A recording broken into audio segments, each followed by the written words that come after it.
मासु पकाएको त्यहाँ छिमेकीले देख्छन् भनेर हतार पकाएर राखौँ भनेको आइपुग्छन् कि क्या हो छिमेकीहरू त एकजना त उहाँ बसिरहेको छ छिमेकी देखिहाले एकजनाले त मासु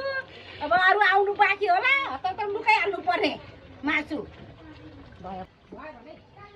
फुपू ए फुपू के पाएको हौ मिठो मिठो गनाउँछ त के पनि पाएको छैन के पनि पाएको छैन केही पाएको छैन गइहाल गइहाल गइहाल केही छैन पाकेको है भन्नु न मिठो मिठो गन्ध आयो त केही पनि छैन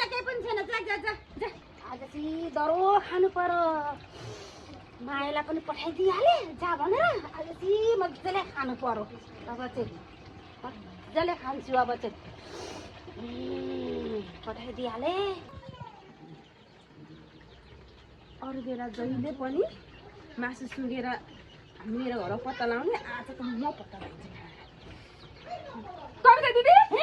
के गर्दै हुनुहुन्छ हौ के न के हो त्यतिकै के गर्दै हुनुहुन्थ्यो बसिरहेको थिएँ नि ए अनि मिठो मिठो गनाउँदैछ त केही पनि होइन नि आलु त पकाएको हौ आलु तरकारी आलु हो र अनि ए कति मिठो त अनि आलुको तरकारी हो नि त अनि गन्ध मिठो आइरहेछ नि होइन आलु हो त नि खोइ आलु जस्तो देखिँदैन नि हेर त मेरो कुर्ता कस्तो छ राम्रो छ राम्रो छ त राम्रो छ राम्रो छ क्या हेर न यता मेरो कुर्तातिर चाहिँ राम्रो छ होइन के आलु नै पकाउनु भएको त अनि आलु त अनि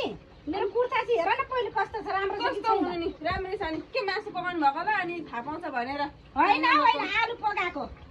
तपाईँको काहीँ नभयो बाप्रे बा देखेर गयो हौ गयो कि गएन हौ खै हेरौँ हेरौँ त साह्रै बुझ्ला नि हौ